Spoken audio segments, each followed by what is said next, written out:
Hello students, welcome back to Jatin chemistry channel. ફરીથી આપનું સ્વાગત છે. ધ સોલિડ સ્ટેટ 11મા લેક્ચરમાં આપણે આવી ચૂક્યા છીએ. આપણે અગાઉ એમસીક્યુની પ્રેક્ટિસ માટેનો એક લેક્ચર સ્પેશિયલ રાખેલો હતો. આ એનો સેકન્ડ વર્ઝન છે, સેકન્ડ પ્રેક્ટિસ લેક્ચર છે. મારું નામ છે જતીન પીપલિયા અને આપણે ચાલુ કરશું ધ સોલિડ સ્ટેટના એમસીક્યુ રિલેટેડ પ્રેક્ટિસ. તો ઘણા બધા એમસીક્યુ આપણે લાસ્ટ ટાઈમ બી અટેન્ડ કરેલા. આઈ થિંક એ 9મો લેક્ચર હતો. વચ્ચે એક લેક્ચર આવી ગયો છે બ્રેગ ઇક્વેશનનો. તો હવે આપણે એમસીક્યુને વધારે આગળ વધારીએ. દરેક એમસીક્યુની પ્રેક્ટિસ તમે કરતા જશો. આ એમસીક્યુની પ્રેક્ટિસ પણ તમે નોટબુકમાં લખીને કરજો. તો ચાલુ કરીએ આપણા ફર્સ્ટ એમસીક્યુથી. તમે આ એમસીક્યુને બરાબર જુઓ. જરૂર જણાય તો વિડીયોને પોઝ કરીને તમે એને અટેન્ડ કરો, જેથી તમને કોન્ફિડન્સ વધશે. જુઓ, આ રીતે આપણે એમસીક્યુ ગણી ચૂક્યા છીએ. જો તમને આવડતા હોય તો તમે કહી શકો છો આનો જવાબ શું આવશે. શાંતિથી વિડીયો ગણો, એમસીક્યુ જુઓ. જુઓ, આની અંદર આપણને એક તો બીસીસી રચના આપેલી છે, બરાબર, અને તમને માગેલું છે એકમ કોષ, બરાબર. તો બીસીસી રચના માટે હું એવું કહી શકું છું, બીસીસી રચના માટે કે બે પરમાણુ હોય ત્યારે એક એકમ કોષ બને. યાદ હશે તમને? ઓકે, બીસીસી માટે બે પરમાણુ હોય ત્યારે એક એકમ કોષ બને. જો તમારે એકમ કોષને ફાઇન્ડ આઉટ કરવો હોય, ધેટ મીન્સ તમારી પાસે પરમાણુ હોવા જોઈએ. તો રકમમાં જુઓ, પરમાણુ છે તમારી પાસે? નહીં. તમારી પાસે ગ્રામ આપેલા છે અને પરમાણુ ભાર આપેલો છે. તો આપણે એક વસ્તુ કરી શકીએ છીએ. આપણે પરમાણુ ભારમાંથી તમે એવોગેડ્રોના મોલ કોન્સેપ્ટના નિયમ પ્રમાણે તમે પરમાણુઓની સંખ્યા શોધી શકો છો. જુઓ, કંઈક આવી રીતે આપણે કરી શકીએ છીએ કે અણુભાર જેટલો વજન, અહીંયા પરમાણુ ભાર જેટલો વજન લઈ લઈએ તો આપણે લખીએ 39 ગ્રામ. 39 ગ્રામ એનો પરમાણુ ભાર છે. જો પરમાણુ ભાર જેટલું વજન લઈ લઉં તો મને એવોગેડ્રો જેટલી સંખ્યા મળશે. 39 ગ્રામ હોય ત્યારે 6.022 ગુણ્યા 10⁻23 પરમાણુ હોય. તો વિચારો, 39 ગ્રામે આટલા પરમાણુ, તો રકમમાં કેટલા આપ્યા છે? 2. 2 ગ્રામે કેટલા? ગણતરી કરીએ. જો તમે આને આવી રીતે ગણતરી કરશો તો આપણને મળશે ચોકડી ગુણાકાર પ્રમાણે 2 ગુણ્યા 6.022 ગુણ્યા 10⁻23 ના છેદમાં 39 ગ્રામ. ચલો આની ગણતરી કરો. તો જુઓ, આની ગણતરી કરીએ.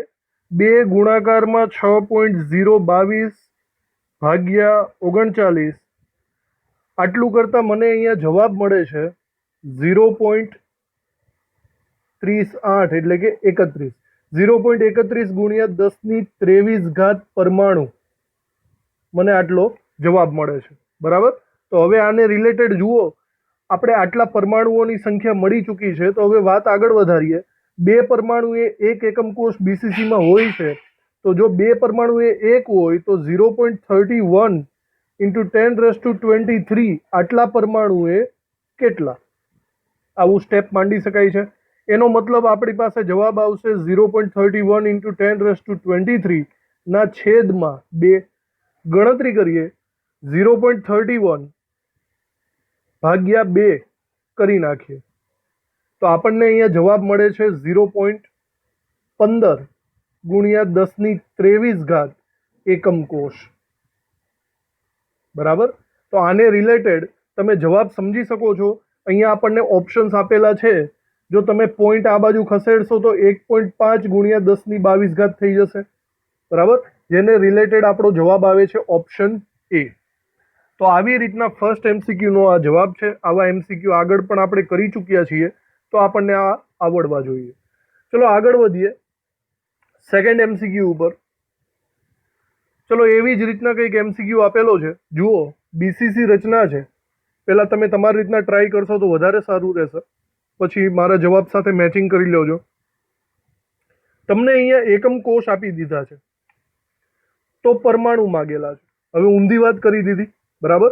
તો જો તમારે પરમાણુ શોધવા હોય બીસીસી માટે, આપણે અહીંયા લખી નાખીએ બીસીસી માટે પરમાણુ શોધવા છે તો હું એમ લખી શકું બીસીસી માટે 1 એકમ કોષ બરાબર 2 પરમાણુ થાય કે નહીં? તો અહીંયા તો તમને ડાયરેક્ટ એકમ કોષ આપી જ દીધેલા છે, મતલબ ડબલ વખત ગણતરી કરવાની જરૂર જ નથી. તો આપણે 1 એકમ કોષે 2 પરમાણુ એ તો સમજીએ જ છીએ, માટે રકમમાં કેટલા આપ્યા છે? 12.08 ગુણ્યા 10⁻23 આટલા એકમ કોષ હોય ત્યારે પરમાણુ કેટલા? સિમ્પલી અહીંયા ગુણાકાર જ થવાનો છે, બરાબર. 12.08 ગુણ્યા 10⁻23 ગુણ્યા 2 ભાગ્યા 1, એટલે ઓવરઓલ આપણને અહીંયા જવાબ કંઈક આટલો મળશે. 12.08 ગુણ્યા 2 સોરી 12.08 ગુણ્યા 2 એટલે કે અહીંયા આવશે આપણને 24.16 ગુણ્યા 10⁻23.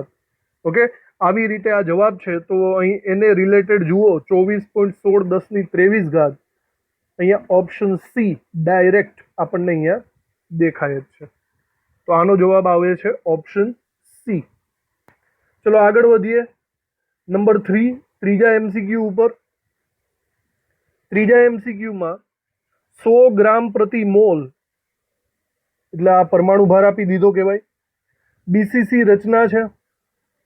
એકમ કોષમાં ધારીની લંબાઈ, ધેટ મીન્સ આને આપણે એ કહીશું, ધારીની લંબાઈ, અને એની ઘનતા ગણવાની છે. તો આપણે આ ઘનતા શબ્દ આવ્યો, ધેટ મીન્સ આપણે ઘનતાને રિલેટેડ દાખલો થઈ ગયો. તમને યાદ હશે ઘનતાને રિલેટેડ આપણું સૂત્ર હતું એનો ઘન equal to Z into M ના છેદમાં એને ઇન્ટુ ડી. યાદ હશે, બરાબર. આ સૂત્ર આપણે યાદ રાખવાનું છે. આપણે આમાંથી ઘનતાને કરતા બનાવવાની છે, તો ડી તમારે શોધવાનો રહેશે. યાદ કરજો, જે ઘનતાનો એકમ છે તે જ સેમ ટુ સેમ ધારની લંબાઈનો એકમ હોવો જોઈએ. તો એનો મતલબ ધારની લંબાઈનો એકમ સેન્ટીમીટરમાં કન્વર્ટ કરવો પડશે, બરાબર. એનો ધારની લંબાઈ અહીંયા એ આપેલી છે 400 pm. જો તમે આને સેન્ટીમીટરમાં કન્વર્ટ કરશો તો 4 ગુણ્યા 10⁻8 સેન્ટીમીટર થાય. આગળ આ વસ્તુ પણ આપણે જોઈ ચૂક્યા છીએ, બરાબર. તો આ વસ્તુ તમને યાદ હોવી જોઈએ. તો ચલો અહીંયા એનો ઘન છેદમાં જાય છે બાય ધ વે. તો ચલો બીસીસી માટે ઝેડ કેટલો લખી શકાય? બીસીસી માટે ઝેડ આવશે 2, ત્યારબાદ એમ એટલે પરમાણુ ભાર. પરમાણુ ભાર છે 100 ના છેદમાં એવોગેડ્રો, ધેટ મીન્સ 6.022 10⁻23, અને છેદમાં આવશે એનો ઘન. ચલો એનો ઘન તો આપણે લખી શકશું 4 ગુણ્યા 10⁻8 નો ઘન. તો આવી કંઈક ગણતરી થાય છે, આપણે કેલ્ક્યુલેટ કરવી પડશે. ઘનતાની વેલ્યુ તમે તમારી રીતે કન્ડક્ટ કરો આ ગણતરી.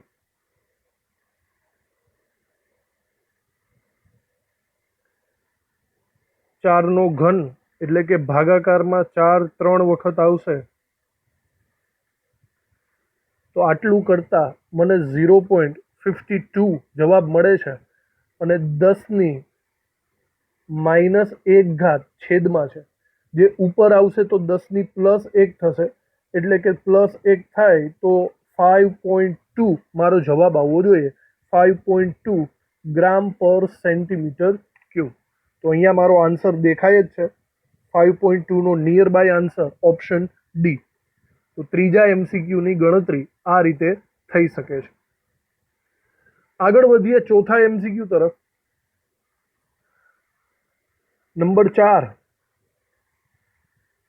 ચલો ઘનતાનો દાખલો છે, અગાઉ ગણાવ્યો તે જ રીતના તમે આ દાખલાને કન્ડક્ટ કરો બરાબર રીતે. એફસીસી રચના છે. તત્વનું દળ આપ્યું છે. જોજો અણુભાર નથી આપ્યો, તત્વનું દળ આપ્યું છે. તેની ઘનતા આટલી છે, ધારીની લંબાઈ આટલી છે. તો પરમાણુની સંખ્યા શોધો. ઓકે, તો આવો દાખલો પણ એક આપણે આગળના લેક્ચર્સમાં કરી ચૂક્યા છીએ. અહીંયા ઘનતાનું આપણે પ્રોપર સૂત્ર મૂકી દઈએ, બરાબર.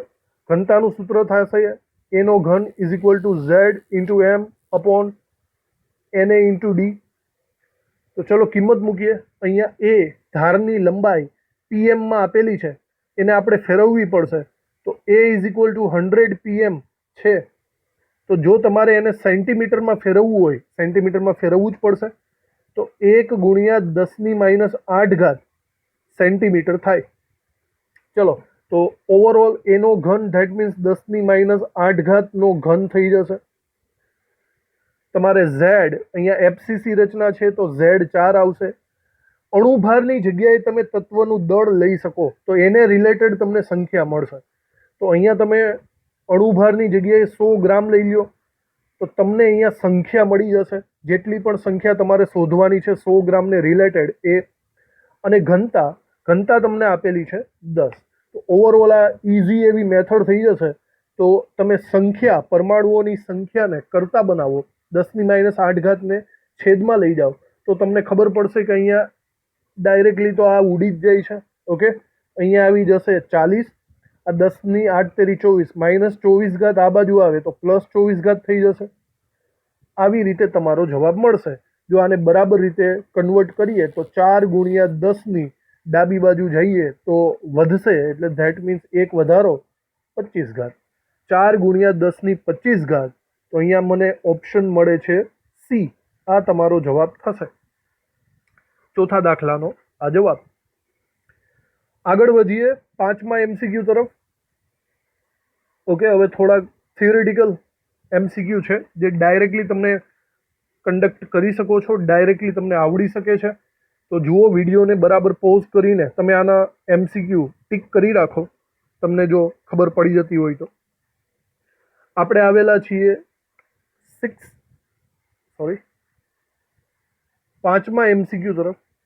આ 5મો MCQ છે, આ 6થો MCQ છે. ચલો, હવે તમને ખબર પડી ચૂકી હશે. 5મા MCQમાં જવાબ, દ્વિપરિમાણીય ક્લોઝ પેક રચનામાં કણનો સવર્ગાંક કેટલો થાય? જુઓ, અહીંયા તમે કોઈ પણ કણને ધ્યાનમાં લો તો એ કણ કેટલાના સંપર્કમાં છે? ટોટલ 4ના સંપર્કમાં છે. ધેટ મીન્સ તમારો જવાબ થશે 4. ઓકે, ચોરસ ક્લોઝ પેક રચના આ છે. ત્યારબાદ જુઓ 6થો MCQ, દ્વિપરિમાણીય ક્લોઝ પેક રચનામાં કણનો સવર્ગાંક. સિમિલર, અહીંયા જે રંગીન કરેલો પરમાણુ છે એનો સવર્ગાંક કેટલો? આ જ રીતના ગણી લો. એના સંપર્કમાં આવેલા પરમાણુ છે 6, તો આપણો જવાબ આવશે 6. બરાબર, ષટકોણીય ક્લોઝ પેક રચના છે. એકદમ ઇઝી એવા સવાલ. જો તમે ક્લોઝ પેક રચના અને ક્લોઝ પેક સ્ટ્રક્ચર ભણેલા હોય તો તમને આ બધું આવડી જશે. આગળ વધીએ 7મો અને 8મો MCQ. એકદમ ઇઝી છે. થિયરી જો તમે બરાબર રીતે ભણેલા હોય તો તમે આને આસાનીથી કન્ડક્ટ કરી શકો છો. ઓકે, થઈ ચૂક્યો હશે. 7મો MCQ, આકૃતિમાં દર્શાવેલ થપ્પીની ભાત તમને કેવી દેખાય છે? ચલો, જે આકૃતિ છે એમાં બધા લેયર એક જ સરખા છે. એક લેયરની એક્ઝેક્ટ ઉપર બીજું છે, એક્ઝેક્ટ ઉપર ત્રીજું, ચોથું છે. ધેટ મીન્સ અહીંયા બધા લેયર સરખા છે. જો સરખા લેયર હોય તો આપણે આને નામ આપી શકીએ એ ટાઈપનું. ઓકે, તો આ થિયરિટિકલ સવાલ છે જેનો જવાબ આવશે ઓપ્શન એ. 8મો સવાલ બરાબર જુઓ કેવી રીતે આવશે. 8માની અંદર સાદા ઘનમાં પ્રત્યેક ગોળાનો સવર્ગાંક. હવે આ તમને નોલેજ હોવું જોઈએ. સાદો ઘન એકચ્યુઅલી આમાંથી જ બને છે, યાદ હોય તો. અને સાદા ઘનની અંદર આપણે થિયરિટિકલ એવું ભણ્યા હતા કે જો તમે કોઈ પણ પરમાણુ લઈ લેશો તો એના સમતલમાં તમને 4 ગોળાઓ મળશે. એક ઉપરની સાઈડ ગોળો મળશે, એક નીચેની સાઈડ ગોળો મળશે. આવી રીતે ટોટલ 6 ગોળાઓ એકબીજાને સ્પર્શેલા હશે. થિયરી છે, આગળના થિયરીના લેક્ચર બરાબર અટેન્ડ કરજો. તો સાદા ઘનમાં અહીંયા સવર્ગાંક તમને કેટલો મળે છે? 6 મળે છે. ક્લિયર? 7મો અને 8મો MCQ થઈ ગયો છે. આગળ વધીએ 9 અને 10મો MCQ. જુઓ, આ બી થિયરિટિકલ જ છે. HCP માં પ્રત્યેક ગોળાનો સવર્ગાંક કેટલો? થિયરી જો બરાબર અટેન્ડ કરી હોય તો તમે આ બંનેને ટીક કરી શકો છો. બરાબર, હું તમને થોડું યાદ દેવડાવી દઉં. આપણી પાસે HCP અને FCC આવા બે વસ્તુઓ હતી. HCP એ નો સવર્ગાંક 12 આવતો હતો, FCC નો પણ 12 આવતો હતો. પણ અહીંયા બંનેમાં ડિફરન્સ શું છે જરા યાદ કરી લેજો.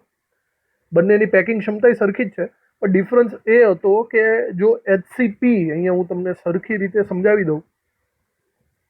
જો તમે HCP ના સવર્ગાંકની વાત કરો ને તો એમાં સિચ્યુએશન કંઈક એવી હતી કે મધ્યસ્થ ગોળો હતો, એની આજુબાજુ 6 ગોળા હતા.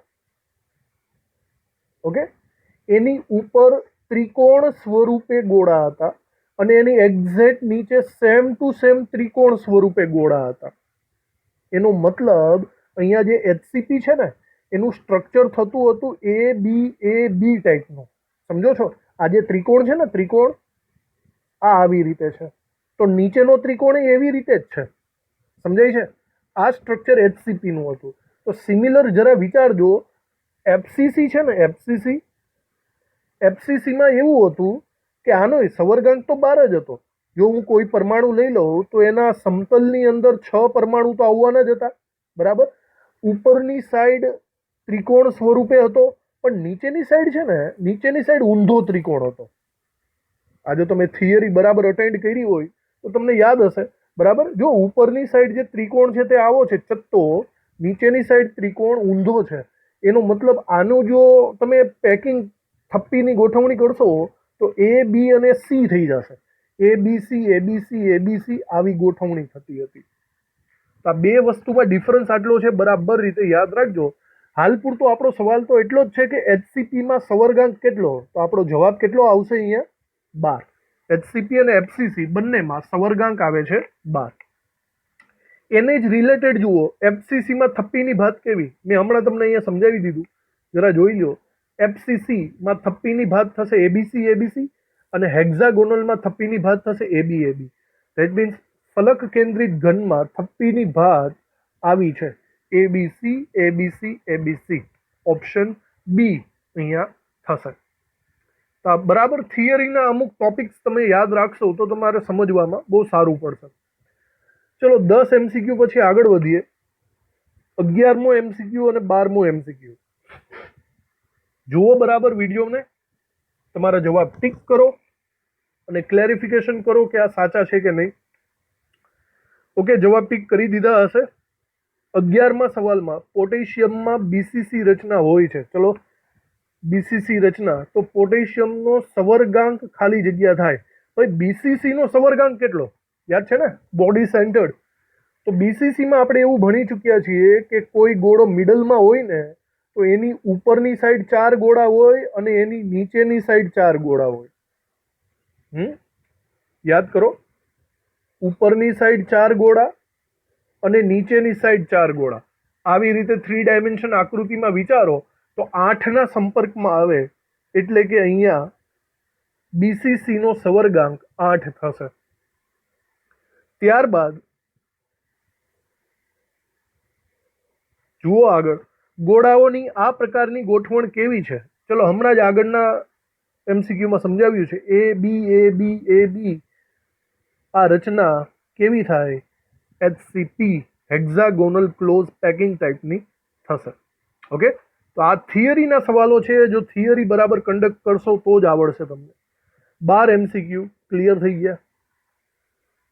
ત્યારબાદ 13મો MCQ અને 14મો MCQ ટ્રાય કરીએ આપણે.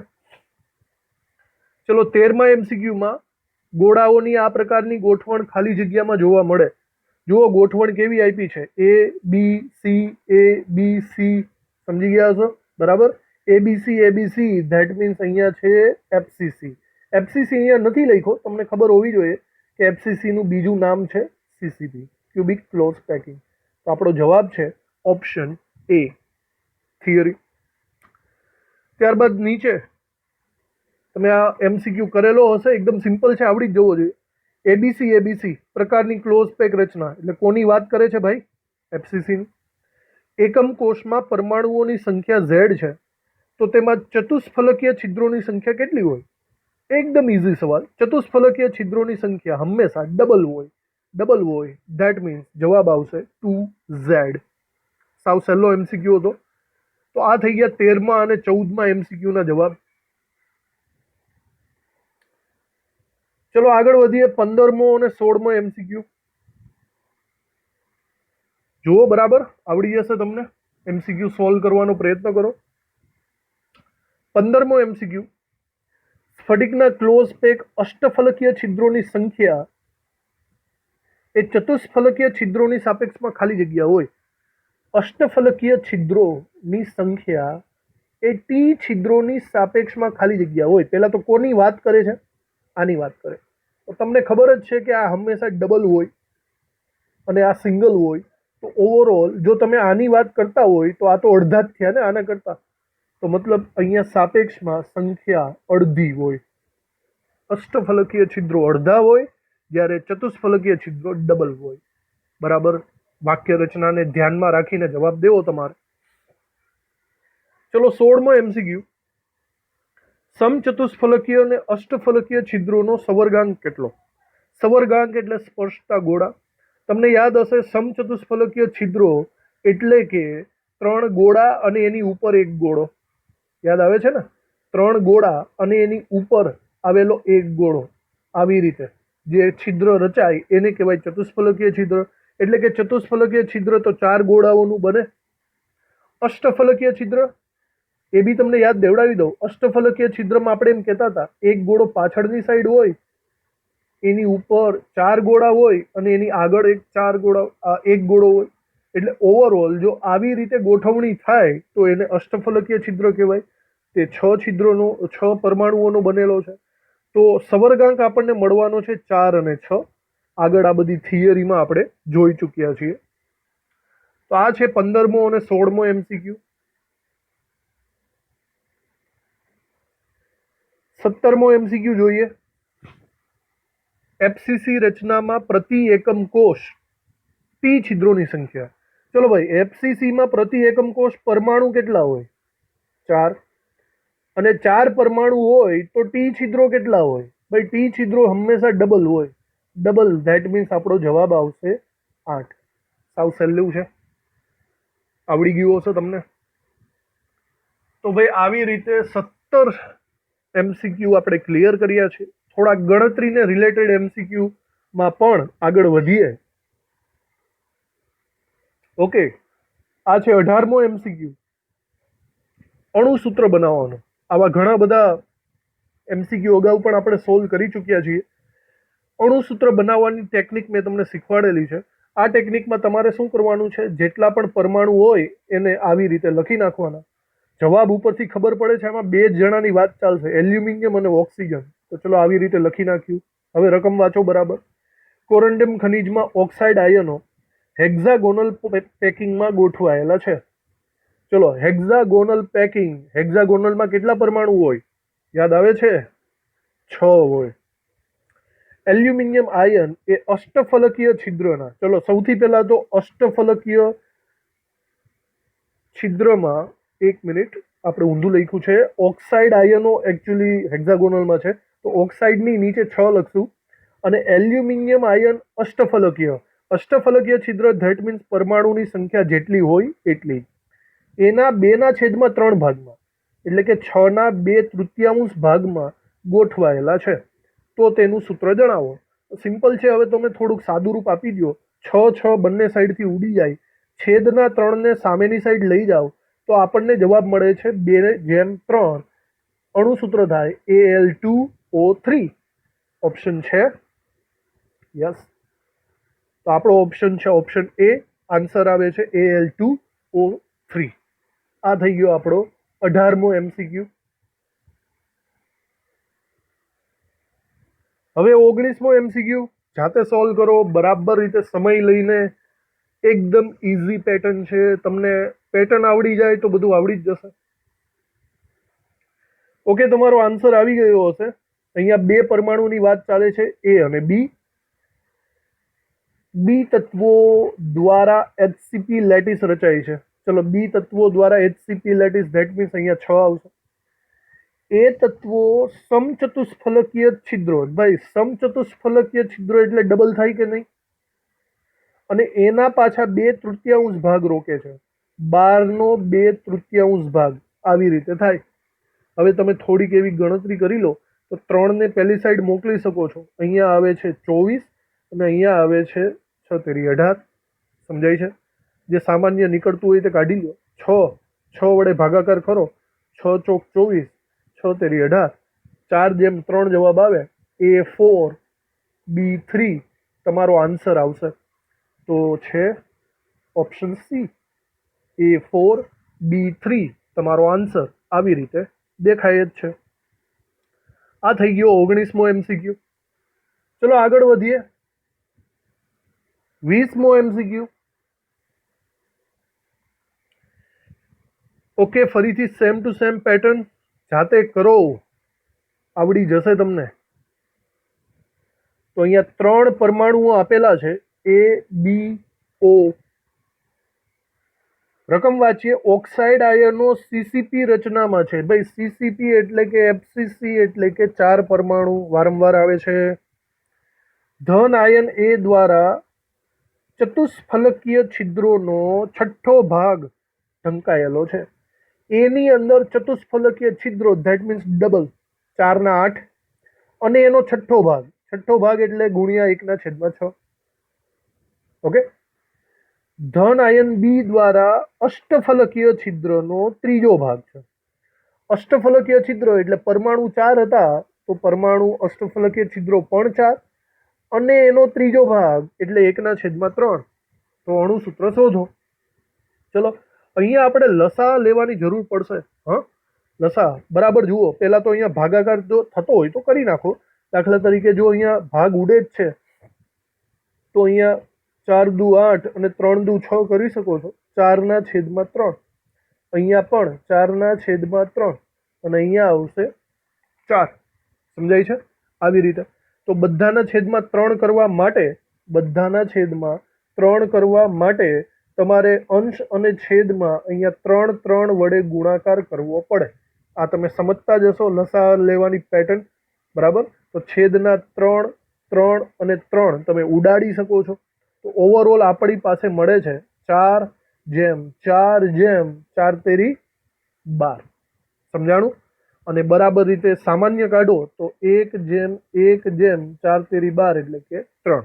તો તમારો જવાબ અહીંયા આવે છે A1B1O3. A1B1O3. દેટ મીન્સ આપણો આન્સર આવે છે ઓપ્શન A. તો આ સમજતા હશો તમે લસા લેવાની ટેકનિક. 20મો MCQ થઈ ગયો છે આપણે. આગળ વધીએ 21મા MCQ તરફ. કરો જાતે. X Y O. ચલો, આવી ગયો હશે તમારો જવાબ, એવી આશા રાખું છું. જુઓ, ઓક્સાઇડ આયનો CCP રચનામાં ભાગ લે છે. ભાઈ CCP એટલે કે 4 પરમાણુ. એક્સ આયનો ચતુષ્ફલકીય છિદ્રોનો 5મો ભાગ. ચલો, એક્સમાં ચતુષ્ફલક એટલે કે આના ડબલ લખવા પડે, અને એનો 5મો ભાગ એટલે કે 1/5 થાય. વાય આયનો અષ્ટફલકીય છિદ્રોનો બીજો ભાગ. ચલો, અષ્ટફલકીય છિદ્રો એટલે સેમ ટુ સેમ પરમાણુ અને પાછા એનો બીજો ભાગ. ચલો, આવી સિચ્યુએશન અહીંયા થઈ ગઈ છે. તો હવે આગળ વધીએ. આમાં શું કરવાનું છે જોઈ લો. અહીંયા 2 દુ 4 વડે ભાગ પાડી શકો છો. તો અહીંયા આપણી સિચ્યુએશન આવી છે 8/5/2/4. તો 5 વડે લસા લઈ લો. બરાબર. જો 5 વડે તમે જો અહીંયા લસા લઈ લેશો તો એનો મતલબ એમ છે કે અહીંયા બંનેને 5 વડે ગુણાકાર કરવા પડશે. ઓકે. તો છેદમાં 5, 5, 5 ને તમે ઉડાડી શકો છો. તો વિચારો જવાબ શું આવશે? 8/10/5×20. આવો જવાબ છે. શક્ય હોય એટલું કાઢી નાખો. આમાં 4 વડે તો ભાગ નહીં ચાલે, 2 વડે જ ચાલશે. 2 વડે ભાગ ચલાવો. 4 દુ 8, 5 દુ 10, 10 દુ 20. બસ આ જ રીતના આ જવાબ આવી ગયો આપણો. તો X4 Y5 O10. 4, 5, 10. That means આપણો આન્સર છે સી. જવાબ આવે છે સી, 21નો જવાબ. ચલો, 22મો MCQ.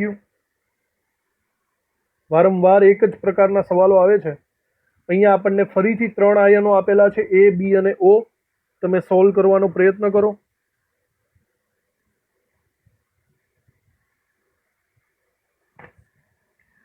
ઓકે, સોલ્વ થઈ ચૂક્યો હશે. બરાબર, વિડીયોને પોઝ કરીને બરાબર રીતે ગણવાનો તમારે. તો જુઓ, ઓક્સાઇડ એ સીસીપી રચના ધરાવે. ફરીથી ઓક્સાઇડ સીસીપી એટલે 4 પરમાણુ. એ આયન ચતુષ્ફલકના 1/4 ભાગમાં છે. એ આયન ચતુષ્ફલક એટલે કે ડબલ પરમાણુ 4/8 અને એના ચોથા ભાગમાં છે. ચોથા ભાગમાં એટલે 1/4. બી આયન એ અષ્ટફલકીય છિદ્રમાં ગોઠવાયેલા છે. બરાબર, બી આયન અષ્ટફલક. અષ્ટફલક એટલે પાછા સેમ ટુ સેમ પરમાણુ જ થઈ ગયા. O- સીસીપીમાં, ચલો એ તો થઈ ગયું. તો બસ આ જ રીતના છે. છેદમાં 4 છે, તમે અહીંયા ભાગ ઉડાડી શકો છો. 4 દુ 8, તો તમારો જવાબ આવશે 2/4/4. સામાન્ય કાઢો તો 1/2/2. ઓકે, તો આપણો જવાબ આવશે A B2O2. આ તમારો જવાબ તો છે. હા, A B2O2 આપણો આન્સર આવે છે ડી. તો આ થઈ ગયો આપણો 22મો MCQ. સૌથી અગત્યનો MCQ આ છે, નવી પેટર્નનો. બરાબર નોંધ કરીને તમે આ MCQને સમજજો. બરાબર સમજાવું છું તમને. અહીંયા થોડુંક રિવર્સ કરેલું છે. બરાબર સાંભળો, રિવર્સ કેમ? અત્યાર સુધી તમને અણુસૂત્ર બનાવવાના કહેતા હતા. બરાબર, આ વખતે અણુસૂત્ર તમને આપી દેશે અને રિવર્સ ઊંધો દાખલો ગણવાનો કહેશે. જો રકમ વાંચો બરાબર, તમને આની અંદર અણુસૂત્ર આપી દીધેલું છે. મતલબ પહેલેથી તમને ખબર જ છે કે તમારો આન્સર શું છે, A B2O4. તમારે એ કહેવાનું છે કે ચતુષ્ફલકીય છિદ્રો અને અષ્ટફલકીય છિદ્રો કેટલા ટકામાં ભરાયેલા છે. એક વસ્તુ ખાસ ધ્યાન રાખજો કે દાખલા તરીકે તમારી પાસે 4 અષ્ટફલકીય છિદ્રો હોય તો એવું જરૂરી નથી કે 4/4 ભરાયેલા જ હોય. તમારી પાસે દાખલા તરીકે 4 છિદ્રો હોય તો ક્યારેક એવું પણ બને કે 3 ભરાયેલા હોય અને 1 ખાલી હોય. આવું પણ પોસિબલ બને. તો આપણે એ શોધવાનું છે કે કેટલા ખાલી છે અને કેટલા ભરાયેલા છે. તમે આ રકમને બરાબર કન્ડક્ટ કરો.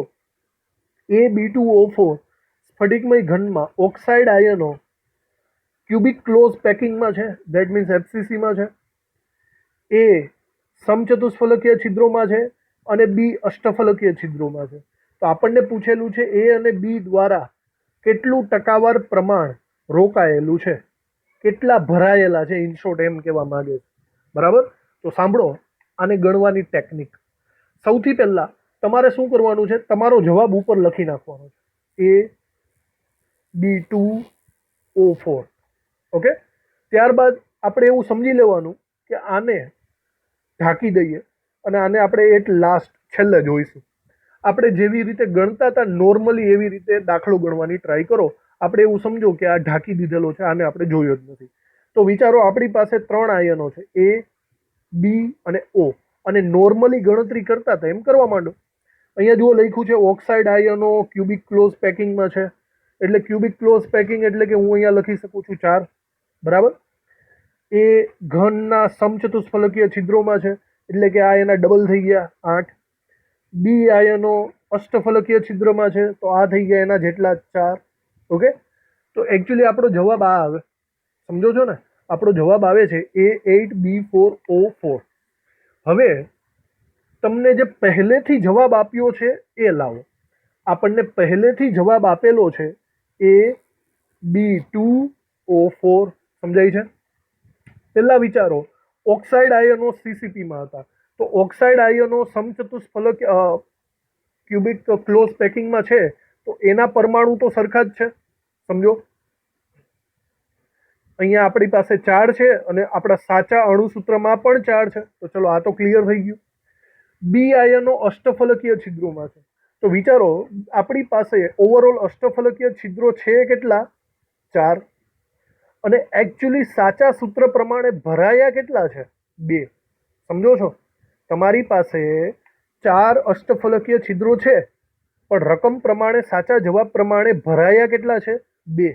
તો તમે અહીંયા એવું બોલી શકો છો કે જો 4 છિદ્રો હોય, જો 4 છિદ્રો ભરાઈ ગયા હોત તો એમ તમે કહી દેત કે 100% ભરાઈ ગયું. પણ એકચ્યુઅલી 2 જ ભરાયા છે. તો જો 4 100% તો 2 કેટલા? 50%. એનો મતલબ એમ થયો કે O છિદ્રો 50% ભરાયેલા છે.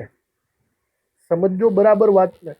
તમારી પાસે 4 છિદ્રો છે બરાબર, પણ રકમ પ્રમાણે તો 2 જ ભરાયા ને, 2 ખાલી છે એટલે 50% ભરાય.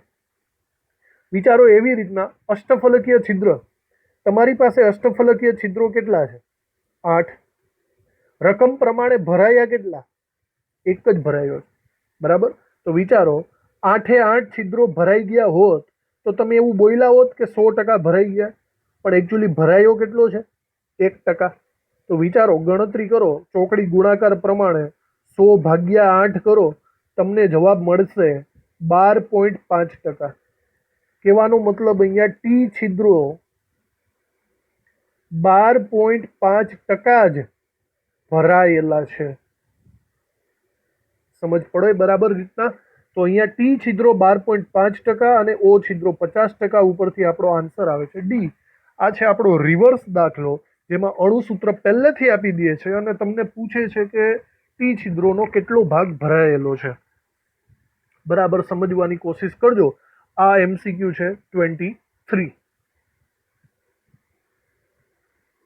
એક છેલ્લા MCQ ઉપર આપણે જોઈ લઈએ, બ્રેગ ઇક્વેશનનું 24th MCQ. Bragg equation. તો આવા ઇક્વેશન ઉપરથી આપણે એક આખો લેક્ચર જ ભરી ચૂક્યા છીએ બરાબર, એક્સરે વર્ણપટનો. તો જુઓ કેટલી માહિતી આપી છે. ક્ષ કિરણો પ્રથમ ક્રમી પરાવર્તન, પ્રથમ ક્રમી ધેટ મીન્સ n = 1 થાય. તેમાં ખૂણો આટલો મળે છે થીટા, તમને સાઇન થીટા પહેલેથી આપેલો જ હશે. બે સમતલ વચ્ચેનું અંતર ધેટ મીન્સ આપણે એને કહીશું ડિસ્ટન્સ d, 281 pm છે. તો તેની તરંગ લંબાઈ લેમડા શોધવાની છે. ઓકે, તો તમને યાદ હશે આ સૂત્ર બરાબર રીતના આપણી પાસે આ સૂત્ર આવતું હતું, n lambda = 2d sin theta. આ બ્રેગ ઇક્વેશન છે, બ્રેગનું સમીકરણ છે. તો ચલો, n એટલે કે 1, લેમડા તમારે શોધવાનો છે. 2, ડિસ્ટન્સ આપેલું છે 281, અને સાઇન 11.8 ડિગ્રી, સાઇન 11.8 ડિગ્રી તમને આપી જ દીધેલું છે, એ છે 0.2045. તમારે આની ગણતરી કરવી પડશે. તમારે અહીંયા લેમડા લાવવાનો છે, તો ગણતરી કરો બરાબર રીતના. તો આમાં 2 ગુણાકારમાં 281 ગુણાકારમાં 0.2045, માત્ર ગુણાકાર જ છે. તો આપણો જવાબ અહીંયા મળે છે 114.9, અને એકમ તો પીએમમાં જ થશે બરાબર રીતના. તો 114.9, આનો મતલબ આપણો આન્સર આવે છે ઓપ્શન એ. તો આવી રીતે ખૂબ જ ઇમ્પોર્ટન્ટ એવા MCQs આપણે આ લેક્ચર્સની અંદર કલેક્ટ કરી દીધા છે બરાબર. આગળ જતાં આપણે વારંવાર આવા MCQની જરૂર પડશે, તો આ તમે પ્રિફર કરજો, તમારા મટીરિયલને બરાબર રીતે સોલ્વ કરજો. આગળ આપણે JEE અને નીટને લગતો ટોપિક ચાલુ કરવાનો છે. તો નેક્સ્ટ લેક્ચરમાં આપણે જુદા આયનીય ઘન પદાર્થોને રિલેટેડ ડિસ્કશન ચાલુ કરશું. તો હાલ પૂરતું આ લેક્ચરને આપણે પૂરો કરીએ છીએ MCQની પ્રેક્ટિસમાં. થેન્ક યુ આ લેક્ચર ભરવા માટે. આગળના લેક્ચરમાં JEE અને નીટના ટોપિક આપણે ક્રમશઃ ચાલુ રાખવાના છીએ. Thank you.